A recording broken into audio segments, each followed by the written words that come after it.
এই কৃষ্ণা, সামনেই আসছে বিপত্তারিণী পুজো। আপনারা জীবনে কি কখনো বড় কোনো বিপদে পড়তে হয়েছে? বিশ্বাস করেন কি যে এক দেবী আছেন যিনি এই বিপদ থেকে রক্ষা করতে পারেন? তিনিই হলেন মা বিপত্তারিণী। আজকের এই ভিডিওতে আমরা জানব যে এই বিশেষ পুজো ও তাৎপর্য, নিয়ম এবং রহস্যময় ব্রতকথা।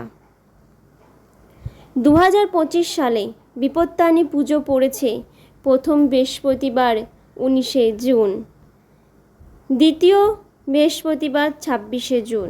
এই দিনগুলি আষাঢ় মাসের বৃহস্পতিবার যখন এই ব্রত পালন করা হয়।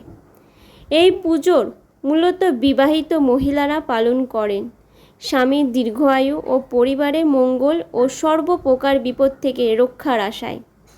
বিশ্বাস করা হয় মা বিপত্তারিণীর কৃপায় ক্যান্সার থেকে মুক্তি, কারাগার থেকে রক্ষা, এমনকি মৃত্যুর মুখ থেকেও মুক্তি মিলেছে। এই পুজোর নিয়ম ও আচারগুলি কি?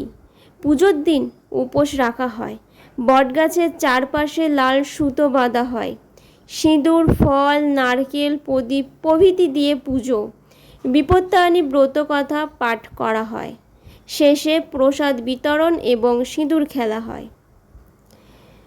ব্রতকথার সংক্ষিপ্ত রূপ কি? প্রচলিত কাহিনী অনুযায়ী এক সতী নারী ছিলেন নিজের সতীত্ব ও বিশ্বাসের জোরে তার স্বামীকে মৃত্যুর হাত থেকে রক্ষা করেন। মা বিপত্তারিণী সেই নারীর আশীর্বাদ রূপেই পূজিত হন। এই কাহিনীর মধ্যে রয়েছে বিশ্বাস, শক্তি ও নারী শক্তির এক অব্যর্থ প্রমাণ। আপনি কি পালন করেন বিপত্তারিণী পুজো? তাহলে নিচে কমেন্টে লিখে জানাবেন আপনার অভিজ্ঞতা। ভিডিও ভালো লাগলে লাইক, শেয়ার করুন এবং সাবস্ক্রাইব করুন আমাদের চ্যানেলে এমন আরও ধর্মীয় ভক্তিমূলক ভিডিওর জন্য। মা বিপত্তারিণী আশীর্বাদে সবার জীবন শান্তি আসুক। জয় মা বিপত্তারিণী দেবীর জয়।